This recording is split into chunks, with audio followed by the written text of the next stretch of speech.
7वीला बोर्डाची परीक्षा आहे, मॅट्रिकला बोर्डाची परीक्षा आहे. तर आम्हाला लोखंडे गुरुजींनी सांगितलं बोर्डाची परीक्षा. बोर्डाची परीक्षा म्हणजे काय? तर ते म्हणाले दुसऱ्या शाळेत जाऊन दुसऱ्या गावातल्या दुसऱ्या गुरुजीसमोर तुम्हाला परीक्षा द्यावी लागेल. म्हटलं अवघड आहे आता. ते तुम्ही आपल्या गावचे गुरुजी होते, आपले गुरुजी होते म्हणून पास करायचे, ते दुसरे गुरुजी दुसऱ्या गावचे गुरुजी आम्हाला कशाला पास करतील? यावर्षी नापास व्हावा लागला. ते म्हणले नाही, अभ्यास केला की माणूस पास होतो, अभ्यास करा. तरी आम्हाला टेन्शन आलं, पण आमचं टेन्शन त्या वर्षी देवानं आपोआप संपवलं. कारण तुम्हाला 1973 साल जर आठवत असेल तर महाराष्ट्रात भयंकर दुष्काळ पडलेला होता. महाराष्ट्राचे मुख्यमंत्री वसंतराव नाईक होते आणि कोरोना काळात जसा निर्णय घेतला की कोणत्याही वर्गातल्या पोरांच्या परीक्षा घेऊ नका, मागच्या वर्गातली पोरं पुढच्या वर्गात बसवा, तसा निर्णय घेतला आणि मागच्या वर्गातला इंद्रजित भालेराव पुढच्या वर्गात बसला. परीक्षा न देता फुकट पास. 4थीला फुकट पास. 7वीला गेलो, गावात शाळा 4थी पर्यंतच होती. शेजारी आजोड होतो आहेरवाडी नावाचं, तिथं 7वी पर्यंतच शाळा होती. 5वी 6वी तिथं शिकलो. 7वीला गेल्यावर आम्हाला राजहंसाच्या स्वभावाचे पण आडनाव कावळे असलेले गुरुजी आत्ता वारले, 15-20 दिवसापूर्वी वारले. ते म्हणजे जवळजवळ 90ला जाऊन वारले. तर ते राजहंसाच्या स्वभावाचे पण आडनाव कावळे असलेले गुरुजी होते. त्या कावळे गुरुजींनी बोलवलं आणि म्हणाले की पोरो, यावर्षी बोर्डाची परीक्षा. म्हटलं आम्हाला माहिती आहे बोर्डाची परीक्षा म्हणजे काय, दुसऱ्या गावात जाऊन दुसऱ्या शाळेतल्या दुसऱ्या गुरुजी समोर परीक्षा द्यायची. म्हणाले हो. म्हटलं यावर्षी कुठं जायचं? तर ते म्हणाले पूर्णा जंक्शन, नांदेडच्या अलीकडे पूर्णा जंक्शन नावाचं गाव आहे, तिथे यावर्षी आपल्याला जावं लागणार. म्हटलं ठीक आहे. आम्ही गेलो, परीक्षा दिली. कावळे गुरुजींनी त्यांच्या घरी आम्हाला ठेवून घेतलं होतं. आम्ही 7-8 पोरं होतो. कावळेबाईंनी दररोज आम्हाला स्वयंपाक करून खाऊ घातला. कावळे गुरुजी शाळेत घेऊन जायचे, परीक्षा संपली की घरी घेऊन यायचे. रात्री त्यांच्याच घरी आम्ही झोपायचो, त्यांच्याच घरी जेवायचो. परीक्षा संपल्यावर कावळे गुरुजींनी स्वतः आम्हाला एक पिक्चर दाखवला, आयुष्यातला पहिला पिक्चर, धर्मेंद्र आणि हेमा मालिनीचा कश्मकश नावाचा चित्रपट. आम्हाला त्या नावाचाही काही अर्थ तेव्हा कळाला नाही. ते कश्मकश नावाचा अलीकडे चित्रपट पाहिला मी. काय सुंदर चित्रपट आहे, हिंदीमध्ये अलीकडचा एक चित्रपट, रवींद्रनाथ टागोरांच्या नौकाडुबी कादंबरीवर आधारित, अप्रतिम. तो आपला बंगालचा जो दिग्दर्शक आहे अलीकडच्या काळातला, त्यानं तो निर्माण केलेला फार सुंदर चित्रपट आहे तो. तर तो कश्मकश नावाचा चित्रपट तो मी त्या काळात पाहिला. पण आम्हाला चित्रपट पाहायला म्हणजे तंत्र माहीत नसल्यामुळं एकदम क्लोजअप, एकदम त्याचे किस्से ते सगळ्यांना माहीत असलेले आजच्या संदर्भात घडले, ते सांगत बसण्याची गरज नाही. पण संपूर्ण चित्रपट आम्ही कुणीच पाहिला नाही, कारण गुरुजींनी शेवटचा दिवस असल्यामुळं कावळेबाईंनी आम्हाला शिरा गोड गोड खाऊ घातलेला होता. त्यामुळे आम्ही गाढ झोपी गेलो. चित्रपट सुरू असताना थोडा वेळ पाहिल्यानंतर आम्ही झोपी गेलो. पिक्चर संपल्यावर हळूहळू कावळे गुरुजींनी आम्हाला उठवलं, घरी आणलं.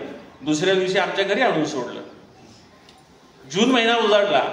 आता निकाल लागणार. आम्हाला माहित होता आमचा निकाल लागणार म्हणून. परीक्षा आम्ही दिलेली होती. पण कावळे गुरुजींनी येऊन शाळेत सांगितलं की पोरं तुम्ही पास झाले. आम्हा सगळ्या पोरांना आश्चर्य वाटलं, कारण परीक्षा आम्ही दिली होती ना, नापास होणार याची आम्हाला खात्री होती. आणि ह्यांनी जसं ठरवलं होतं की आपल्याला फक्त डिग्री घ्यायची आणि या शिक्षणातून मुक्त व्हायचं, तसं आम्हाला वाटलं होतं की नापास झालं तर किती चांगली गोष्ट आहे, मस्तपैकी ढोरं वळायचे. कारण ढोरं वळणं तेव्हा मस्त वाटायचं फार. सुट्ट्यांमध्ये ढोरच वळायचो, रविवारी ढोरच वळायचो आम्ही. गुरं राखणे, त्याला आमच्याकडे ढोरं वळणे असं म्हणतात. गुरं राखायचो मस्तपैकी सुट्ट्यांमध्ये आणि रविवारी आणि उन्हाळी दिवाळीच्या सुट्ट्यामध्ये मस्तपैकी गुरं राखू. पण आता हे जर पास झालं तर शाळेत जावं लागणार ना पुढं बळजबरीनं. पण गुरुजींनी सांगितलं तुम्ही पास झाले. मग आम्ही सगळ्या पोरांनी विचारलं की हे कावळे गुरुजी काहीतरी आपल्याला चुकीचं सांगितलं असेल, आपण हेडमास्टरला विचारू. म्हणून आम्ही मोर्चा काढल्यासारखं हेडमास्टरकडे गेलो आणि आम्ही विचारलं आम्ही कसे काय पास झालो. आम्ही कसे काय पास झालो. कावळे गुरुजी म्हणले अरे तुमच्या डोळ्यात आम्ही काही स्वप्न पाहिली होती, त्या स्वप्नाचे मारेकरी आम्हाला व्हायचं नव्हतं. तुम्हाला पास नव्हते झाले, तुम्ही काही काही विषयात नापास झाले होते, काही विषयात कमी मार्क मिळाले होते.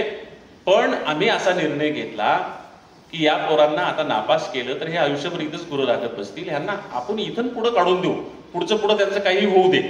म्हणून आम्ही तुम्हाला ढकल पास केलं. ढकललं पुढच्या वर्गात. ढकल पास, आमच्याकडे ढकल पासच म्हणायचं, ग्रेस पास म्हणजे ढकल पास. ढकल पास. 4थीला फुकट पास, 7वीला ढकल पास. पण मॅट्रिकला ना आम्हाला राजहंसाच्या स्वभावाचे कावळे गुरुजी भेटले, ना महाराष्ट्रात दुष्काळ पडला, त्याच्यामुळं ना फुकट पास ना ढकल पास, सरळ सरळ नापास. नापास झाल्यावर वडिलांनी बोलवलं की तुम्ही आता काय करणार आहात. पोरग नापास झाले म्हणल्यावर 2 थोबाडी खाण्याचे गंड्या, अभ्यास केला नाहीस, नापास झालास, आता काय करतो असं विचारायला पाहिजे ना. पण माझे वडील अत्यंत सुसंस्कृत होते. त्यांनी कधीही तोंडातून अपशब्द उच्चारला नाही, कुणाला शिवी दिली नाही. आम्हाला आयुष्यात कधी 5 बोट त्यांनी लावले नाही, म्हणजे मारलं नाही कधीही. ते अत्यंत सुसंस्कृत होते आणि ते रागवले की जास्त सुसंस्कृत व्हायचे. त्याच्यामुळं जेव्हा वडील असं म्हणाले की तुम्ही आता काय करणार आहात, म्हटलं आता आपलं काही खरं नाही, प्रकरण फार बिघडलेलं आहे. मग खाली मान घालून मी उभा राहिलो, म्हटलं आपण जे सांगणार आहात तेच आम्ही करणार आहोत. म्हणले मग तुम्ही करण्यासारखं आता जगात एकच काम शिल्लक आहे जे तुम्ही उत्कृष्ट करतच असता नेहमी, सांगा. म्हणले गुरं राखा, डोरं वळा. म्हटलं छान आहे. अतिशय आनंदानं गुरं राखली. पण मी गुरं फारच छान राखायचो, खरंच ना. म्हणजे गुरं राखणाऱ्यांची जर कोणी त्या वर्षी स्पर्धा घेतली असती तर महाराष्ट्रात मेरिटमध्ये पहिला माझा नंबर आला. अक्षरशः मी इतकी चांगली गुरं राखायचो, गुरांना इतका जीव लावायचो की मी कधीही गाईला काठीनं मारलं नाही. मी गोठ्यात जायचो, माझ्या गाईंची विरडी सोडायचो आणि माझ्या खंडीभर गाई माझ्या पाठीमागे यायच्या. शेतात नेल्यानंतर बांधावर शिवेवर चारताना शेजारच्या शेतामध्ये एखादी गाय पीक खायला गेली तर कधीही काठी मारून मी बाहेर काढले नाही. जायचो, तिच्या गळ्याला धरायचो आणि तिला बांधावर घेऊन यायचो. एखादी धसमुसळी गाय ऐकली नाही तर मी तिला तिथंच ठेवायचो. मी बांधावर यायचो आणि उंच आवाजात रडायचो. काय कारण रडायचं, तर आता शेताचा मालक येईल, त्याच्या पिकात गाय गेलेली पाहिजे आणि त्या गायीला सोडून तो आपल्यालाच बद मारेल.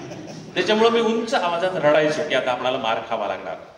मी रडतोय हा आवाज ऐकून ती गायच त्या पिकातून बाहेर यायची माझ्या जवळ, कारण ते जीव लावलेला होता ना त्या प्राण्यांना. त्याच्यामुळे ती ओळखायची.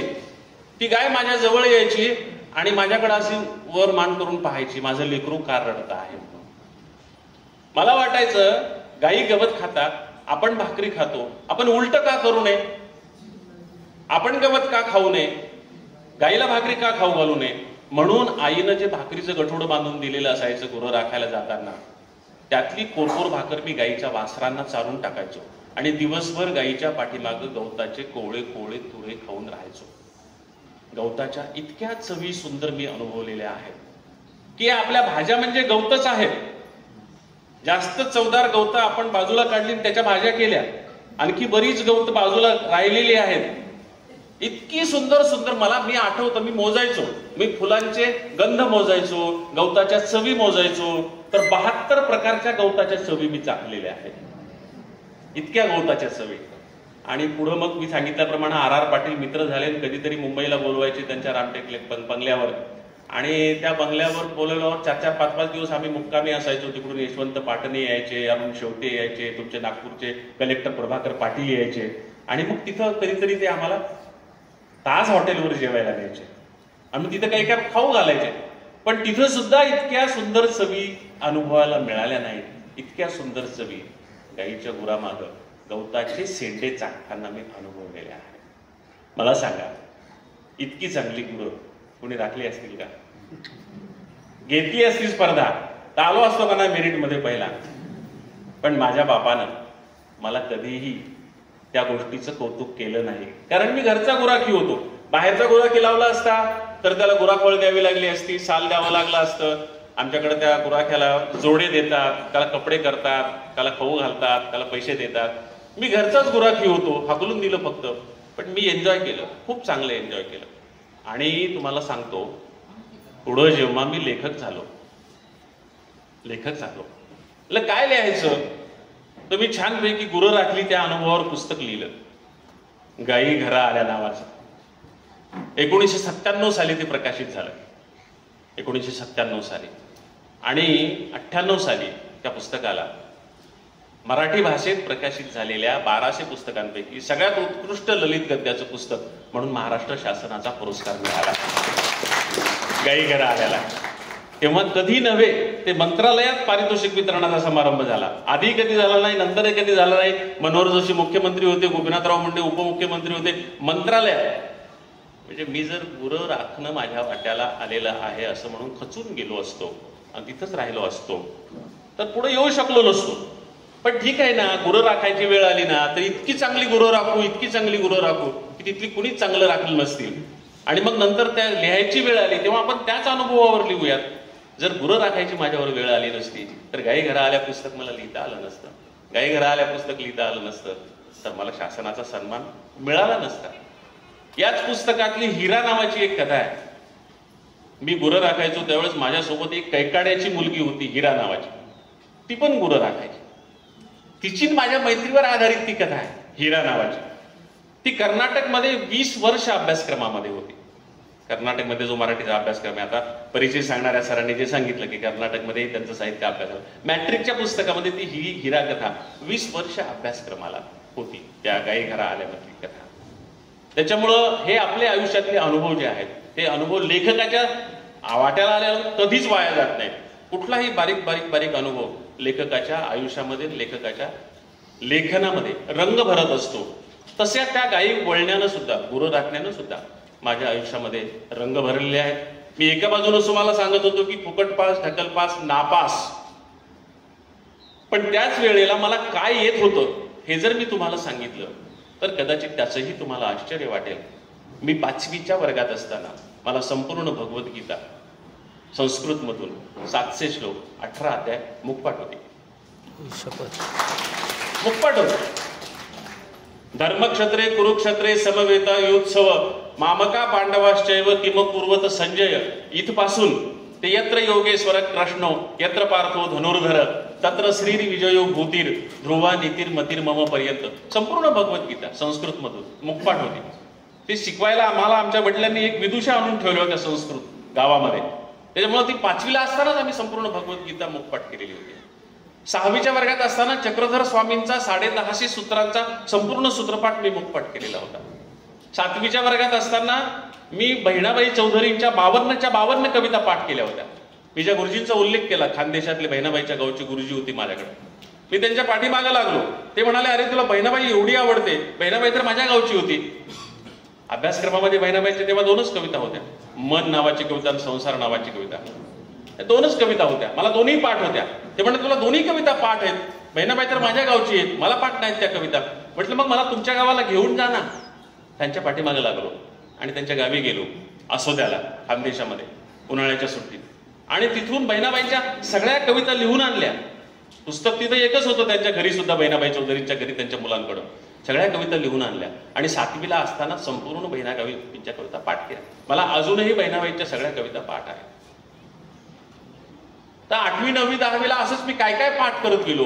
मला आईच्या जात्यावरच्या ओव्या इतक्या पाठ होत्या की मलाच माहित नव्हतं किती पाठ होत्या, कारण त्या पाठ होत्या. त्याच्यामुळे मला काय माहित असणार. आणि ह्या जुन्या बायांचं पाठांतर खूप होतं. माझ्या आईचं निरक्षर आई होती. माझी बहीणही निरक्षर आहे. तिला सगळ्यांनी व्यासपीठावर बसवलं सन्मानानं आणून. निरक्षर आहे ती. तिचं वय 80 वर्ष आहे. मी इकडं देहू परिसरात जातो आहे, आळंदी परिसरात जातो आहे, म्हटली मला एकदा घेऊन जा देऊ आळंदीला, म्हणून मी तिला काल घेऊन आलो सोबत. तिचं पाठांतर भरपूर आहे, माझ्या आईचं पाठांतर भरपूर होतं. त्यामुळे हे पाठांतर भरपूर असतं. आणि खेड्यातल्या बायांच्या जात्यावरच्या ओव्या त्यांनीच रचलेल्या असतात. हजारो ओव्या पाठ असतात, त्यांना माहित नसतात. मी सुद्धा लहानपणी माझ्या आईला, या बहिणींना दळू लागायचो जात्यावर आणि ओव्या म्हणू लागायचो. त्यामुळे मला ओव्या पाठ झाल्या. किती ओव्या पाठ माहित नाही, किती ओव्या पाठ. पुढं विद्यापीठामध्ये औरंगाबादला शिकायला गेलो तेव्हा आंबेडकर विद्यापीठ असं त्याचं नाव झालेलं नव्हतं अजून.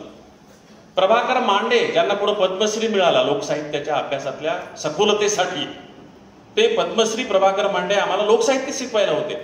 लोकसाहित्याच्या एखाद्या तत्वाच्या विशदीकरणासाठी एखाद्या ओवीची गरज पडली तर वर्गात मांडे सर म्हणायचे, इंद्रजित अशा अर्थाची एखादी ओवी म्हणून दाखव रे. मी वर्गात उभं राहायचो, तशा अर्थाच्या 10 ओव्या म्हणून दाखवायचो.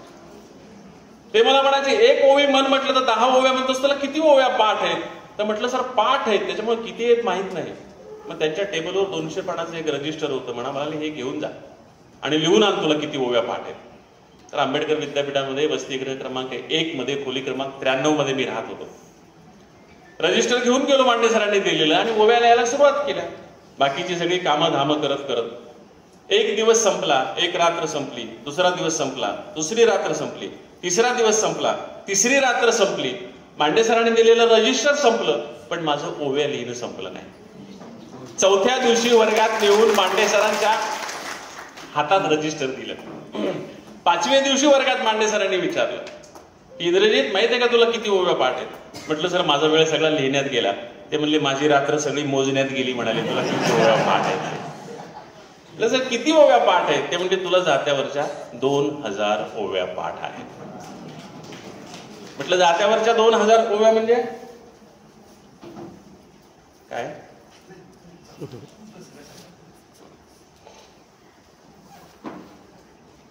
तुला जात्यावरच्या 2000 ओव्या पाठ आहेत असं ते म्हणाले.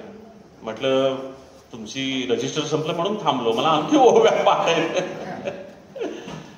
तर ज्याला जात्यावरच्या 2000 ओव्या पाठ होत्या, ज्याला संपूर्ण भगवद्गीता पाठ होती, संपूर्ण सूत्रपाठ पाठ होता, संपूर्ण बहिणाबाई चौधरी पाठ होती, पहिलीपासून मॅट्रिक पर्यंतच्या सगळ्या कविता पाठ होत्या, तरीही तो मुलगा फुकट पास, ढकल पास, नापास होत होता. हेही खरं आहे. परिस्थितीमुळं, वातावरणामुळं. इंग्रजीला नापास का झालो?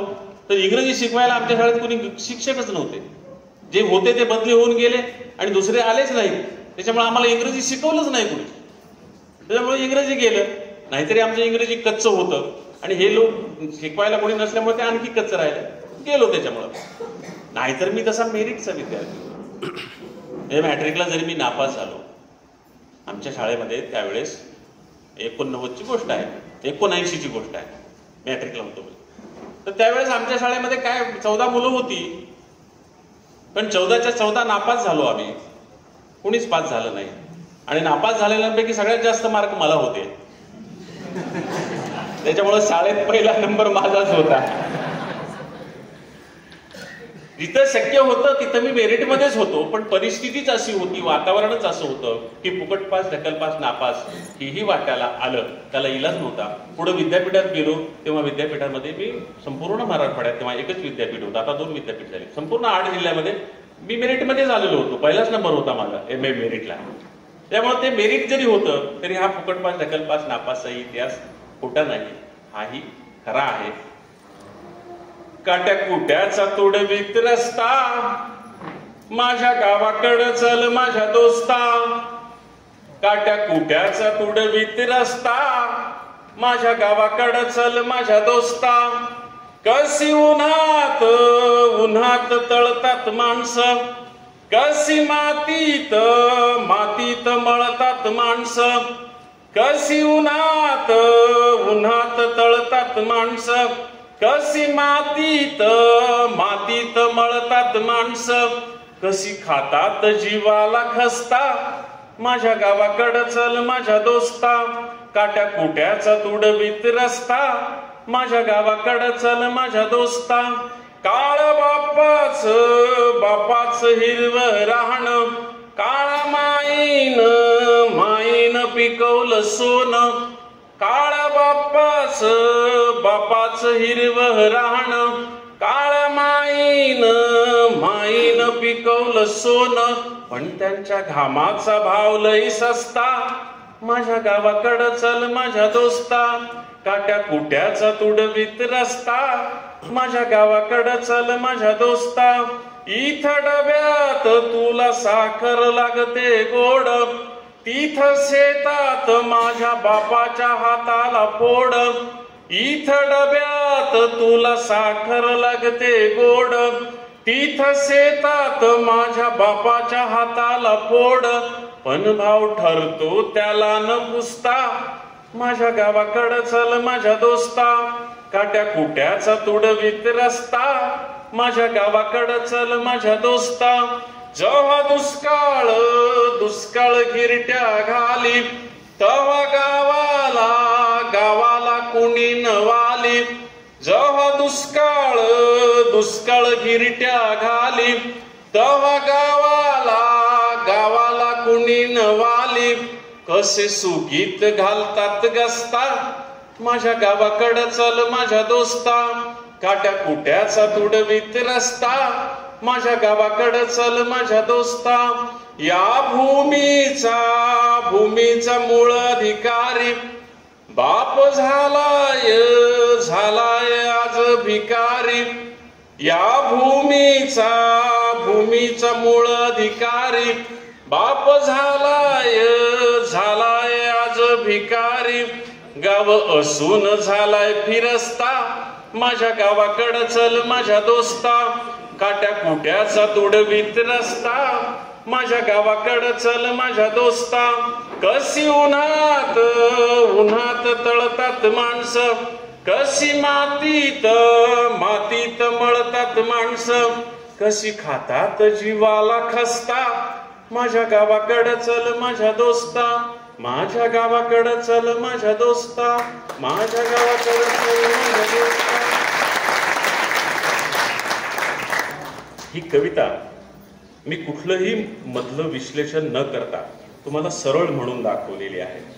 कारण त्या विश्लेषणासह म्हणायची तर या एकाच कवितेला अर्धा तास लागतो. आणि ज्यांना कोणाला फार उत्सुकता आहे त्यांच्यासाठी यूट्यूबवर मी जागोजाग विश्लेषणासह ही अर्धा तास जी कविता म्हटली त्याचे व्हिडिओ उपलब्ध आहेत. गावाकडचं माझ्या दोस्ता टाकलं की ते सगळे व्हिडिओ येतात. त्याच्यामुळं ते सगळं मधलं विश्लेषण न सांगता तुम्हाला सरळ ती कविता म्हणून दाखवलेली आहे. तुमच्या अभ्यासक्रमामध्ये सध्या तिसरीला माझी दोस्त नावाची कविता अभ्यासक्रमात आहे. तिसरीच्या पुस्तकामध्ये तुम्ही सगळे शिकवत असाल ती. पूर्वी 21 वर्ष बाप नावाची कविता अभ्यासक्रमात होती, ती 5वीच्या पुस्तकात होती. त्याच्या आधी 15 वर्ष एक माझ्या गावचं पाणी नावाची कविता होती. तुमच्यापैकी अनेकांना ती अभ्यासाला असेल. 30 वर्षापूर्वी ती अभ्यासाला होती. त्यामुळे तुमचे जे तरुण शिक्षक आहेत त्या तरुण शिक्षकाच्या अभ्यासक्रमातही माझ्या गावचं पाणी नावाची कविता, माझ्या गावाच्या पाण्याचे खोल जमिनीत झरे, कुणी फाकवारे माती झरे होतील पिसारे, अशा स्वरूपाची ती कविता होती. ती 9वीला अभ्यासक्रमात होती. जे तरुण शिक्षक आहेत त्यांच्या अभ्यासात ती कविता होती. मध्यंतरी मॅट्रिकला माझी एक रविवार नावाची कविता अभ्यासाला होती. आणि मध्ये एक असा काळ होता की 5वी पासून ते 12वी पर्यंत 5 वर्गाला माझ्या कविता अभ्यासक्रमाला होती. तो योगाचा भाग होता. 12वीला पण माझी सोयरीक नावाची कविता अभ्यासक्रमाला होती. त्याच्यामुळे शिक्षकांमध्ये प्रामुख्याने आपल्या अभ्यासक्रमातला कवी अशी जास्त क्रेज आहे, माझी ओळख आहे, किंवा आपल्या अभ्यासक्रमात नेहमी असणारे कवी. ही जी 5वीला कविता होती ही सगळ्यात आधी लागलेली कविता होती 5वीच्या पुस्तकामध्ये. जवळजवळ 30 वर्षापूर्वीची गोष्ट आहे. पुण्यातल्या रमणबागेमधल्या एका कॉलेजच्या कार्यक्रमामध्ये विद्यार्थी साहित्य संमेलनाचा कार्यक्रम होता तो. आणि त्या कार्यक्रमामध्ये मकरंद नकले हे नाना पाटेकर, भक्ती बर्वे, राम सेवाळकर आणि मी, आम्ही 3 जण त्या उद्घाटन सोहळ्याला उपस्थित होतो. मी जेव्हा तिथे शेतकऱ्यांच्या कविता म्हटल्या अशा, तेव्हा राम सेवाळकर जवळ बसल्यावर म्हणाले, अरे इंद्रजित तुझ्या कविता फारच चांगल्या आहेत रे, तू लहान मुलांसाठी कविता लिहित नाहीस का? म्हटलं असा का प्रश्न विचारताय तुम्ही? मी म्हटलेल्या कविता तर आवडल्या म्हणताय, पुन्हा लहान मुलांसाठी कविता लिहित नाही. ते म्हणाले, अरे मी आता बालभारतीचा अध्यक्ष झालेलो आहे आणि 5वीच्या पुस्तकाचं काम सुरू आहे. तुझ्या आता कविता ऐकल्या आणि मला असं वाटलं की एखादी तुझी कविता पाठ्यपुस्तकामध्ये टाकावी. पण आता तुझ्या म्हटल्यास ह्या कविता आम्हाला टाकता येत नाही. म्हटलं का बरं?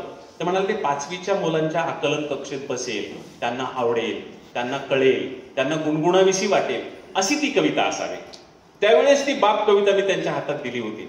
त्यांनी ती कविता अभ्यासक्रमात टाकली होती आणि ती कविता इतकी लोकप्रिय झाली की तुम्हाला शिक्षकांसमोर मी ते सांगायची गरज नाही. प्रचंड लोकप्रिय होती ती कविता.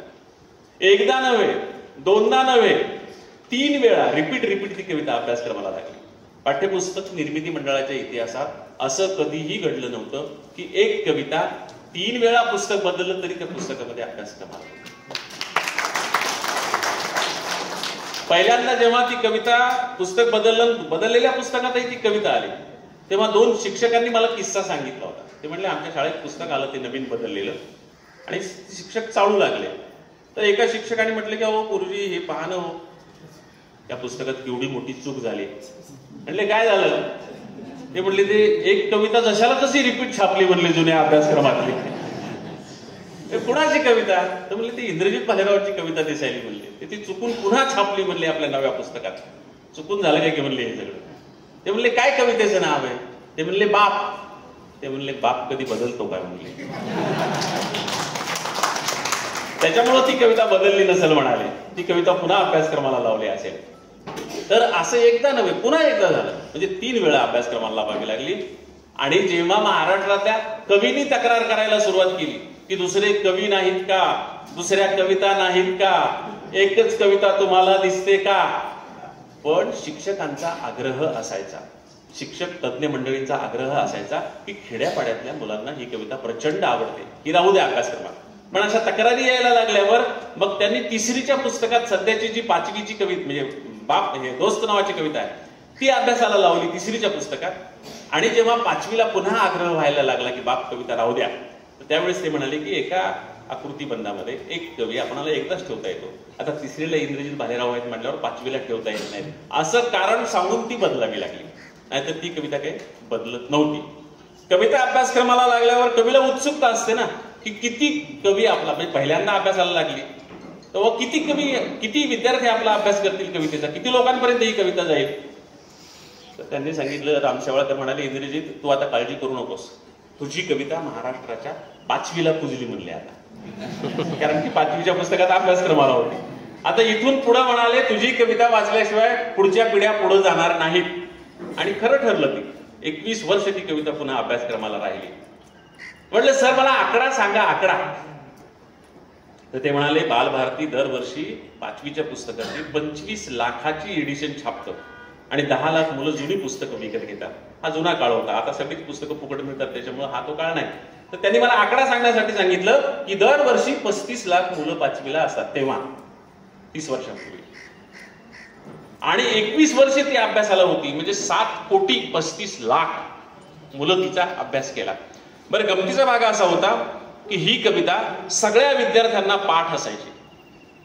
म्हणजे कुठली कविता असो का नसो, पण माझी कविता सगळ्या विद्यार्थ्यांना पाठ, शिक्षकांना पाठ.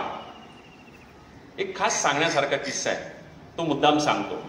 आणि वेळ झाला असेल तर मग ती कविता म्हणून मी थांबतो. किती वेळ बोलायचं नाही, तहसीलदार साहेबांना काही गडबड नाही ना? ठीक आहे, ठीक आहे, ठीक आहे. एकदा अंबाजोगाई जवळ बीड जिल्ह्यामध्ये, आता बीड जिल्हा फार वेगळ्या कारणासाठी गाजतोय, पण बीड जिल्हा फार चांगला आहे हेही लक्षात ठेवा. मराठीतले आद्य कवी मुकुंदराज अंबाजोगाईतच निर्माण झाले आणि खूप चांगली माणसं तिथं निर्माण झाली. बीड जिल्हा महत्वाचा आहे, भगवान बाबा तिथं निर्माण झाले, खूप चांगला जिल्हा आहे तो. तर बीड जिल्ह्यामध्ये अंबाजोगाई पासून जवळ घाट नांदूर नावाचं एक गाव आहे अंबाजोगाई तालुक्यामध्ये. त्याचं नाव मुळात नांदूर आहे, पण ते डोंगरात असल्यामुळं, घाटात असल्यामुळं त्याचं नाव पडलं घाट नांदूर. तिथं सोमेश्वर विद्यालय नावाची शाळा आहे आणि दीना फड नावाचे मुख्याध्यापक आहेत, जे अजूनही आहेत, मित्र आहेत माझे, कवी मित्र आहेत. तर ते मला 5 वर्ष झाली की पुन्हा पुन्हा गॅदरिंगला बोलवतात. 15-20 वर्षापूर्वी त्यांच्या एकदा गॅदरिंगला गेलो. ते 5 वर्ष झाली की म्हणतात सर पहिली पोरं गेली सगळी निघून, आता पुन्हा नवी पोरं आली सगळी, पुन्हा या. 15-20 वर्षापूर्वी त्यांच्या गॅदरिंगला गेलो. संध्याकाळची वेळ होती, उशीर झाला कार्यक्रम संपायला. कार्यक्रम संपल्यावर ते म्हणले सर आमचं गाव फार छोटं आहे घाट नांदूर, इथं चांगलं हॉटेल नाही जेवायला, मी तुम्हाला अंबाजोगाईला नेऊन जेवू घालतो आणि इथून मग तुम्ही निघून जा पुढं. तर ठीक आहे. रात्रीची वेळ, अंधार पडला होता, आम्ही निघालो. तिथून अंबाजोगाई 20 किलोमीटर दूर. डोंगरात आलो, किर्र अंधार पडलेला, भर डोंगरामध्ये आलो आम्ही. आणि मला माझीच कविता ऐकायला येऊ लागली. शेतामध्ये माझी कोप, तिला बोराटीची झाप, तिथं राबतो कष्ट तो माझा शेतकरी बाप. फडसरांना म्हणलं फडसर तुम्ही तिथं गॅदरिंग मध्ये मी ही कविता म्हणताना तुम्ही काय मोबाईलमध्ये वगैरे टेप केली का? म्हणाले नाही सर. म्हटलं मग आवाज कुठून येतोय? तर ते म्हणाले सर आवाज बाहेरून येतोय. बाहेरून? किर्र डोंगरातून रात्रीच्या वेळी माझ्या कवितेचा आवाज? महाराष्ट्रातल्या मुलांना माझी कविता आवडू लागली हे माहित होतं, पण महाराष्ट्रातल्या भूतांना पण माझी कविता आवडू लागली. एवढ्या किर्र अंधारामध्ये डोंगरामध्ये भूताशिवाय कोण असणार आहे? कविता कोण म्हणाले माझे? ते म्हणाले सर आपण गाडीच्या काचा खाली करून. गाडीच्या काचा खाली केल्या. कुठून आवाज येतोय? मग त्यांनी दूर डोंगरामध्ये एक मिनमिनता प्रकाश मला दाखवला. म्हणाले सर तिकडून आवाज येतो. पण तो माईक जो होता तो सुद्धा इफेक्टिव्ह बॅटरीचा माईक होता. त्या गावात लाईट नव्हती, बत्ती लावलेली होती, त्या बत्तीचा उजेड दिसत होता. म्हटलं तिथे काय एखादी शाळा आहे का? शाळा असेल तर मग मुलं गॅदरिंग सुरू असेल तर ही माझी कविता गॅदरिंग मध्ये म्हणतात. म्हटले सर तिथं नाही, सगळी मुलं आमच्या सोमेश्वर विद्यालयात येतात. म्हटलं मग तिथं गाव आहे का? म्हणले गाव पण नाही, तो आदिवासी लोकांचा तांडा आहे. आता तांड्यावरून आवाज यायला आहे. म्हटलं तांड्यावरून आवाज? म्हणाले हो. म्हटलं मग चला गाडी जाते का तिथपर्यंत? म्हटले सर प्रयत्न केला तर जाऊ शकते, रस्ता नाही चांगला. आमच्या ड्रायव्हरला म्हणलं प्रयत्न करच, आपण पाहूया कोण म्हणाले कविता तिथं ते. आम्ही गेलो तर मला जे दृश्य दिसलं ते माझ्या अंगावर रोमांच उभे करणारं दृश्य होतं. म्हणजे आदिवासी नवरदेव नवरीचा विवाह समारंभ सुरू होता. हिरव्या हिरव्या पानांचा मांडव घातलेला होता. नवरदेव नवरीला हळद लावण्याचा कार्यक्रम सुरू होता आणि हातामध्ये माईक घेऊन करवली म्हणत होती, शेतामध्ये माझी कोपत, तिला बोराटीची झापत, तिथं राबतो कष्ट तो माझा शेतकरी बाप. आदिवासी तांड्यावर आदिवासीच्या विवाहामध्ये आदिवासीच्या लोकगीतासारखी आपली कविता कोणीतरी म्हणते, हे ऐकून माझ्या अंगावर खरंच रोमांच उभे राहिले. खूप आनंद वाटला मला. तिची कविता म्हणणं ते संपल्याच्या नंतर आणि दीना फड सरांना माझ्यापेक्षा जास्त आनंद झाला ना, प्राचार्यांना, की तांड्यावरची मुलगी कविता म्हणते, मी कवीला प्रत्यक्ष घेऊन आलो. म्हणून त्या मुलीला त्यांनी बोलवलं. ते म्हणले बाळा इकडे ये रे. ती मुलगी घाबरत घाबरत आली. तिला वाटलं हे कोण लोक आले आपल्याकडे, हे बिनओळखी लोक, म्हणजे नवीनच दिसत आहेत, कोण लोक आहेत हे म्हणून घाबरत घाबरत आली. फड सर म्हणले तू फार चांगलं गाणं म्हटलंस, चांगली कविता म्हटलीस, तुला या कवितेचे कवी माहित आहेत का? फडसरांना वाटलं ती म्हणेल हो इंद्रजित भालेराव. मग आपण लगेच सांगू हेच आहेत इंद्रजित भालेराव. आणि मग तिला किती आनंद होईल अशी कल्पना फडसरांनी केली, पण असं घडलं नाही. त्यांनी विचारलं तुला या कवितेचे कवी माहित आहेत का? तिनं फडसरांना उलटा प्रश्न विचारला, कवी म्हणजे काय? कवी म्हणजे काय? ती म्हणाले तू 5वीच्या वर्गात आहेस ना, तुझ्या अभ्यासक्रमात ही कविता आहे ना? ती म्हणाली नाही मी 5वीच्या वर्गात नाही. मग? ती म्हणाली मी 3रीच्या वर्गात आहे. मग 3रीच्या वर्गात तुला 5वीची कविता कशी काय पाठ? तर ती म्हणाली माझी ताई 5वीच्या वर्गात आहे, तिच्या अभ्यासक्रमात ही कविता आहे. शेतात शेळ्या राखताना डोंगरात नाचू नाचू ती ही कविता म्हणते, तिची ऐकू ऐकू मला पाठ झाली. माझा गळा चांगला आहे त्याच्यामुळं मला लोक ही कविता म्हणायला लावतात. ज्या माझ्या ताईच्या अभ्यासक्रमात ही कविता आहे त्याच ताईचा विवाह समारंभ सुरू आहे, तिला हळद लावण्याचा कार्यक्रम सुरू आहे. मी तिला विचारलं की ताई कोणतं गाणं म्हणू, तर ताईने मला हे म्हणायला सांगितलं म्हणून म्हणलं. फडसरांना म्हणलं फडसर आता तिला पुढचे प्रश्न विचारू नका. मी तिला जवळ बोलवलं. म्हटलं बाळा तू फार छान कविता म्हटलीस. तिला कविता सुद्धा कशाला म्हटलं, फार छान गाणं म्हटलंस तू, मला तुझं खूप खूप अभिनंदन करायचंय. मानधन नेमकंच मिळालं होतं गॅदरिंग झाल्यामुळं. तेव्हा हजाराच्या नोटा चलनीमध्ये होत्या. 1000ची नोट मी तिला दिली. तिच्या डोक्यावरून हात फिरवला. म्हणलं बाळा तुझं गाणं मला खूप आवडलं, हे तुला बक्षीस. पुढं निघालो आम्ही. पुढं निघालो गाडीत बसल्यावर फड सर म्हणलं सर ती कविता किती सुंदर कविता म्हणत होती मुलगी हो. म्हणलं येडी पोट्टी कविता म्हणते आणि कवी म्हणजे काय माहित नाही. मग ते जरा अस्वस्थ झाले होते. मग त्यांच्या जरा अस्वस्थपणा कमी व्हावा म्हणून त्यांना म्हटलं सर माझ्या गाडीमध्ये, तेव्हा CD पण नव्हत्या, कॅसेटचा जमाना होता, कॅसेट आहे म्हटलं माझ्या गाडीमध्ये एक, तुम्हाला एक मुद्दाम मी कविता ऐकवतो. म्हणाले कुणाची कविता आहे? म्हटलं कविता अमिताभ बच्चननं म्हटलेली आहे, त्याच्या बापाची कविता आहे, हरिवंशराय बच्चनची कविता आहे. मला कशाला ऐकवताय? म्हटलं ऐकल्यावर तुमच्या लक्षात येईल.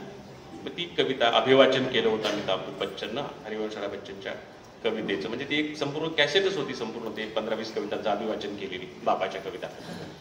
तर त्या कवितेचा अर्थ मी तुम्हाला सांगतो. त्या कवितेचा अर्थ होता, हरिवंशराय बच्चन असं म्हणतात की मी हिंदीतला मोठा कवी आहे असं लोक मला म्हणतात, फार मोठा कवी आहे असं लोक मला म्हणतात. मला सोव्हिएटलँड नेहरू पुरस्कार मिळालेला आहे. या देशाचा पंतप्रधान जवाहरलाल नेहरू माझा वर्गमित्र आहे, तो तर मला फारच मोठा कवी म्हणतो. पण मी स्वतःला तेव्हाच मोठा कवी समजेल जेव्हा गंगा नदी काठी गुरं राखणारा एखादा मुलगा माझी कविता म्हणेल. म्हणजे हे अमिताभ बच्चनच्या बापाचं स्वप्न की आपली एखादी कविता गंगा नदीच्या काठावर गुरं राखणाऱ्या मुलांनी म्हटली तर आपण खरे कवी. त्याचं कारण असं होतं की तेव्हा टागोरासारख्या नोबेल प्राइज मिळवलेल्या कवीच्या कविता बांधा बांधावर शेतकरी म्हणायचे. आणि ते एक मॉडेल आणि आकर्षण होतं की आपली कविता अकॅडमिक स्वरूपामध्ये MA ला, BA ला, PhD ला अभ्यासाला असा बी हिंकर आहे, पण त्या खालच्या माणसांपर्यंत पण ती कविता गेलेली असली पाहिजे. टागोर जसे आकाशात पोहोचले होते पण खालच्या माणसांपर्यंत होते, तसं ते एक स्वप्न होतं अमिताभ बच्चनच्या बापाचं, हरिवंश बच्चनच्या बापाचं. ते साकार झालं का नाही त्या कवितेवरून कळत नाही. त्यांची कविता एखाद्या गंगाकाठच्या गुराख्यानं म्हटली का नाही माहित नाही, पण त्याच्या कितीतरी पुढं आदिवासी तांड्यावर माझी कविता एक मुलगी म्हणत होती, याचा मला खूप आनंद झालेला होता. पुढं आम्ही गेलो अंबाजोगाईला, आणि तिथे गेल्यावर चाणक्य नावाचं हॉटेल आहे अंबाजोगाईच्या बाहेर, ते आमच्या फड सरांच्या मित्राचं हॉटेल आहे. तिथे गेले त्यांनी सांगितलं की सर तुमची व्यवस्था टेरेसवर केलेली आहे, खाली सगळे लोक घाण केलेलं असतं, खाली बसू नका, तुम्ही वर जा. आम्ही वर टेरेसवर जाऊन बसलो. तिथे आम्हाला पुन्हा पुन्हा त्या तांड्यावरून आवाज ऐकू येतोय, शेतामध्ये माझी कोपतीला बोराटीची झाप, तिथं राबतो कष्ट तो माझा शेतकरी बाप. म्हटलं सर ती मुलगी रेकॉर्ड अडकल्यासारखी तीच कविता पुन्हा पुन्हा का म्हणते आहे? ते म्हणले येडी पोट्टी, कवी म्हणजे काय माहित नाही म्हणले, आणि त्याची कविता पुन्हा पुन्हा म्हणते आहे म्हणले. म्हटलं सर गावातल्या कोणाला फोन नंबर असेल तुमचा, फोन करून विचारा की तीच कविता पुन्हा पुन्हा का म्हणते आहे. तर मग त्यांनी एका मुलाला फोन केला, त्या मुलाला माहित नव्हतं आम्ही त्या गावात येऊन गेलो. तर ते म्हणले ती मुलगी ती कविता पुन्हा पुन्हा का म्हणते रे? तो म्हणला सर तिची ती कविता ऐकून हायवेवरून साहेब लोक कार घेऊन आमच्या तांड्यावर आले होते, आणि त्यांना ती कविता इतकी आवडली की त्यांनी तिला 1000 रुपये बक्षीस दिलं म्हणले. आणि ही बातमी आता सगळ्या तांड्यावर गेली, आणि सगळ्या तांड्याचे लोक जमा झाले आणि तिला म्हणाले 1000 रुपये बक्षीस. कोणतं गाणं म्हणलं? मन बरं पुन्हा. 1000 रुपये बक्षीस कोणतं गाणं म्हणलं? मन बरं पुन्हा. त्याच्यामुळे म्हणले कोणी बी यायला तिला ते म्हणायला लावायला, तिला बक्षीस द्यायला म्हणले. कौतुक लोकांना वाटायले की आपल्या गावाची मुलगी, बाहेरच्या लोकांनी बक्षीस दिलं, गावातले लोक तिला बक्षीस द्यायलेत म्हणले. तिचं समोरचं टोपलं भरलं म्हणले पैशांनी. आता सर म्हणले येडी पोट्टी म्हणले, कविता म्हणायली तर म्हणायली म्हणले पैसे गोळा करायले, कवी म्हणजे काय माहित नाही म्हणले. हे फड सर काही समाधानानं जेवत नाही. यांची शंका निरसन केलं पाहिजे. त्यांना म्हटलं सर एवढं अस्वस्थ होऊ नका, तुम्हाला एक किस्सा सांगतो. म्हणाले सर काय? म्हटलं तुम्हाला रयत शिक्षण संस्था माहिती आहे? म्हणाले सर कोणाला माहित नाही, मी तर शिक्षण क्षेत्रामध्ये, मला माहिती आहे नक्की. म्हटलं रयत शिक्षण संस्थेचे अध्यक्ष कोण आहेत माहिती आहे? म्हणाले हो शरद पवार आहेत. म्हटलं सेक्रेटरी कोण आहेत माहिती आहेत? म्हणाले हो ND पाटील आहेत. म्हटलं केवढा मोठा माणूस? म्हणाले मोठा माणूस. म्हटलं ह्या ND पाटलांच्या इस्लामपूरच्या कर्मवीर भाऊराव पाटील कॉलेजला मी गॅदरिंगला गेलो होतो पाहुणा म्हणून. प्राचार्य पाटीलच होते तेव्हा, त्यांनी मला बोलवलं होतं.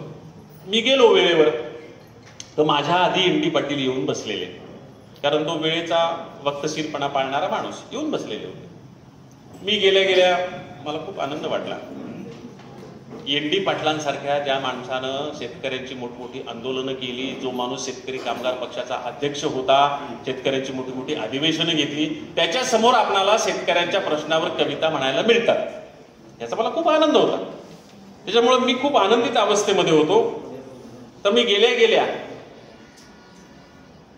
मला प्राचार्यांनी परिचय करून दिला, हे आमचे संस्थेचे सेक्रेटरी ND पाटील. तर मी फोटोत पाहिलेलंच होतं, भेट पहिली जरी असली तरी. मी लगेच त्यांच्या पायावर हात ठेवून नमस्कार केला. म्हटलं आज भाग्यवान आहे, मला सरांच्या समोर कविता म्हणायला मिळतात. ND पाटलांनी विचारलं हे कोण आहेत म्हटले. प्राचार्यांनी सांगितलं हे आपल्या गॅदरिंगचे आजचे प्रमुख पाहुणे आहेत. काय करतात? म्हणले कविता करतात. कशावर करतात? म्हणले शेतकऱ्यांवर करतात. म्हणले काय आजकाल शेतकऱ्यांवर कविता करणारे कवी, मला आवडत नाही तो. तर ही गोष्ट 25-30 वर्षापूर्वीची आहे. म्हटलं का हो, का आवडत नाही? म्हणाले अहो एक तर ह्या कवींनी शेतकऱ्याला विनोदाचा विषय केलाय, नाही तर यांना फक्त शेतकऱ्यांच्या आयुष्यातला शृंगार दिसतो. ह्यांनी महात्मा फुलेंनी 250 वर्षापूर्वी शेतकऱ्याचा आसूडमध्ये जो शेतकरी दाखवला तो ह्यांच्या कवितेत कधी दिसतो का? त्यामुळं मला हे शेतकऱ्यांची कवी फारशी आवडत नाही. माझा पारा एकदम खाली उतरला. म्हटलं आपल्याला तर खूप अभिमान वाटला होता यांच्यासमोर कविता म्हणायला मिळणार, आणि हे तर म्हणतात आपल्याला शेतकऱ्यांची कवी आवडत नाही. हा अलीकडे म्हणाले मला एक कविता आवडू लागलेली आहे. म्हटलं कुठली कविता? मग त्यांनी मला ती कविता सगळी म्हणून दाखवली. शिक बाबा शिक, लढायला शिक, कुणबेच्या पोरा आता लढायला शिक, मरू नको बाबा आता मारायला शिक, घेतलेली कर्ज बुडवायला शिक, निवडून दिलं त्याला पाडायला शिक, शिक बाबा शिक, लढायला शिक, कुणबेच्या पोरा आता लढायला शिक. प्राचार्यांनी त्यांना ती सगळी कविता म्हणून दाखवू दिली. नंतर म्हणाले ही कविता इंद्रजित भालेरावांनीच लिहिलेली आहे म्हणाले. मग तो दिप्पाड माणूस एन.डी. पाटील उठून उभा राहिला, मला कडकडून मिठी मारली आणि म्हणाले, अरे राजा, किती दिवसापासून मी शोधत होतो, मी आणि आमचे गोविंद पानसरे आम्ही कधीही आमचं भाषणाचा शेवट या कवितेशिवाय करत नाही म्हणाले. ही कविता आमच्या प्रत्येक भाषणाच्या शेवटी आम्ही म्हणतो म्हणाले. शोधत होतो की कोण आहे हा कवी. आणि मग प्राचार्यांचं त्यांनी अभिनंदन केलं की तुमचं अभिनंदन करतो, तुम्ही खूप चांगला कवी बोलवलेला आहे. मग मला जरा बरं वाटलं. हा किस्सा मी फडसरांना सांगत होतो. म्हणजे तुम्हाला तर सांगितलंच त्यांना सांगण्याच्या निमित्तानं, पण मूळ उद्देश फडसरांना सांगत होतो. आणि त्यांना म्हटलं केवढा मोठा माणूस एन.डी. पाटील म्हणाले हो. म्हणलं शेकापचा अध्यक्ष म्हणाले हो. म्हणलं सहकार मंत्री होता महाराष्ट्राचा म्हणाले हो. म्हणलं सगळी रयत शिक्षण संस्था पाहतो म्हणाले हो. म्हटलं त्याला माझी कविता माहीत होती म्हणाले हो. म्हटलं पण मी माहीत नव्हतो. मग ह्या आदिवासी मुलीला जर माझी कविता माहीत असेल आणि मी माहीत नसेल तर तुम्ही एवढं अस्वस्थ व्हायचं काय कारण. ते म्हणाले हो गणित. आणि मग त्यांचं ते पारा कमी झाला, मग ते शांतपणे जेवले. तर ही कविता जी आहे, जे सांगितलं माझ्या परिचयामध्ये, शरद जोशी शेतकरी संघटना, त्यांनी उचललेली ही कविता आहे. तर ही कविता आणि ती बाप कविता जी अभ्यासक्रमाला होती तर त्याची संख्या सांगितली होती. आणि आम्ही मग शरद जोशींना चिडवायचो. शरद जोशी आम्हाला चिडवायचे आधी की काय तुम्ही मराठी कवी रे, दरिद्री रे दरिद्री, गमतीनं आम्हाला चिडवायचे. म्हटलं काय झालं. ते म्हणाले काय म्हणजे तुमचा ज्ञानपीठ मिळवलेला कुसुमाग्रज देखील त्याचा कविता संग्रह 1000ची आवृत्ती छापली, तर संपायला 10 वर्ष लागतात. तुम्ही दरिद्री नाही तर काय म्हणले मराठी कवी. माझं पहा बरं. म्हटलं तुमचं काय. ते म्हणाले माझं शेतकरी संघटना विचार आणि कार्यपद्धती पुस्तकाच्या दरवर्षी आम्ही 2 लाखाची आवृत्ती काढतो, पण आम्हाला पुरत नाही म्हणाले. म्हटलं तुम्ही मोठे आहेत, म्हटलं तुमचा वाचक वर्ग मोठा आहे आणि तुमच्या दृष्टीनं आम्ही खरंच दरिद्री कवी आहोत, आम्हाला खूप कमी लोक ओळखतात. पण माझी कविता 5वीला लागली आणि सगळं शरद जोशीचं तत्वज्ञान त्या कवितेमध्ये सामावलेलं होतं. ती कविता अभ्यासाला लागली आणि तो आकडा मला शेवाळकरांकडून कळाला. मग मी शरद जोशींना चिडवायचो, किती लोक तुमचं पुस्तक वाचतात. ते म्हणाले लाखो लोक वाचतात. मी म्हणायचो कोट्यावधी लोक माझी कविता वाचतात, कोट्यावधी लोकांना माझी कविता पाठ आहे. तो जो मला आकडा सांगितला होता तो आकडा ह्या बाप कवितेने मला इतकं समृद्ध केलं. इतक्या किस्से, इतक्या आठवणी आहेत त्या बाप कवितेच्या. तर ती बाप कविता तुम्हाला एकदा म्हणून दाखवतो. खरं तर ही कविता मुलांच्या मध्ये खूप गमती जमती करत करत मी म्हणत असतो. मुलांना टाळ्या वाजवायला सांगतो, टाळ्यांच्या गमती जमती करत असतो. पण हा हॉल डिफेक्टिव्ह आहे आधीच, त्याच्यामुळं काही मी तुम्हाला टाळ्या फिऱ्या वाजवायचे प्रयोग करायला सांगत नाही. नुसती कविता म्हणून दाखवतो की साध्या सोप्या भाषेत, म्हणजे शेवाळकरांना अपेक्षित असलेल्या सगळ्या गोष्टी साधत साधत शेतकरी संघटनेचं, शेतकऱ्यांच्या आयुष्याचं सगळं तत्वज्ञान साध्या सोप्या भाषेत त्या 5वीच्या मुलांपर्यंत कसं पोहोचवता येईल त्याचा केलेला प्रयोग म्हणजे ती कविता होती. शेतामधी माझी खोपतीला बोराटीची झाप, तिथं राबतो कष्ट तो माझा शेतकरी बाप. शेतामधी माझी खोपतीला बोराटीची झाप, तिथं राबतो कष्ट तो माझा शेतकरी बाप. लेतो अंगावर चिंध्या खातो मिरची भाकर, काढी उसाची पाचट जगा मिळाया साखर. लेतो अंगावर चिंध्या खातो मिरची भाकर, काढी उसाची पाचट जगा मिळाया साखर. काटा त्याच्याच कापाई त्यानं काय केलं पाप, काटा त्याच्याच कापाई त्यानं काय केलं पाप. शेतामधी माझी खोपतीला बोराटीची झाप, तिथं राबतो कष्ट तो माझा शेतकरी बाप. माझा बाप शेतकरी उभ्या जगाचा पोशिंदा, माझा बाप शेतकरी उभ्या जगाचा पोशिंदा, त्याच्या भाळी लिहिलेला रात दिस काम धंदा.